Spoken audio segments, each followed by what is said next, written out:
এই ডাকসু নির্বাচনকে আমাদের ডাকসু নির্বাচন হওয়া নিয়ে আমাদের কোনো বিতর্ক বা বিরোধ নেই, কিন্তু যে পদ্ধতিতে হয়েছে আমরা সেই পদ্ধতির বিরোধিতা করছি।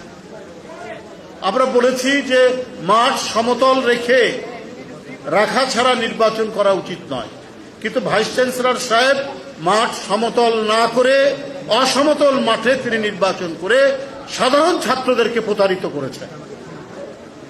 এই কথা একবার বলেছি আমি, সেটা আবারও প্রমাণিত হলো যে নীলক্ষেত থেকে ব্যালট পেপার ছাপানো হয়েছে।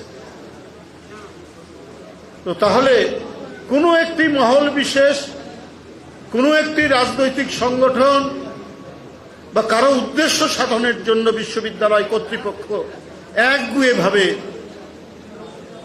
এই ডাকসু নির্বাচন করেছে। সবারই প্রত্যাশা ডক্টর ইউনূস সাহেবের এই সময়টাতে শেখ হাসিনার আমলের যত পাপ, যত অনিয়ম, যত অনাচার সবগুলোর অবসান হয়ে সব ক্ষেত্রে স্বচ্ছতা এবং জবাবদিহিতা আসবে। কিন্তু বিভিন্ন প্রতিষ্ঠানে নানা কিসিমের লোকরা অবস্থান করে এই স্বচ্ছতা, জবাবদিহিতা সেগুলোকে বাধাগ্রস্ত করছেন এবং একটি রাজনৈতিক উদ্দেশ্যে, অশুভ উদ্দেশ্যে কাজ করে যাচ্ছেন।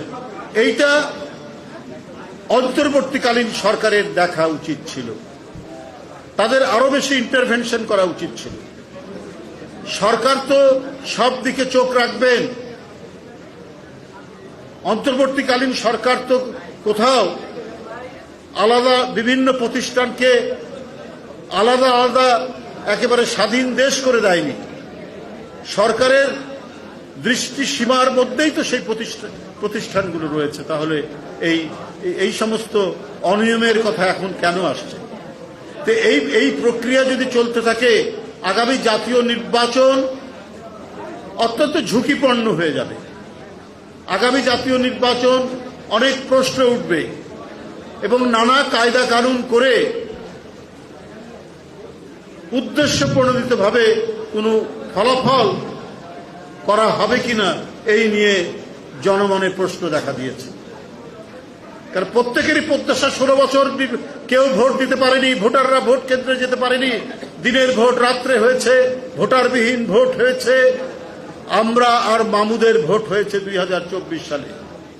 এই সমস্ত অনাচার ভোট, এই সমস্ত অবাধ সুষ্ঠু নির্বাচনকে একেবারে মাটির তলায় কবর দিয়ে শেখ হাসিনা তার রাজত্ব কায়েম করতে চেয়েছিলেন, তার ক্ষমতা ধরে রাখতে চেয়েছিলেন। সেগুলোর যদি কোনো অবশিষ্টাংশ, কোনো চিহ্ন এখনো থেকে থাকে এবং শেখ হাসিনার পথ অনুসরণ করে কাউকে জিতিয়ে দেওয়ার যদি কোনো নীল নকশা থাকে, তাহলে এই জাতির জন্য দুর্ভাগ্যজনক।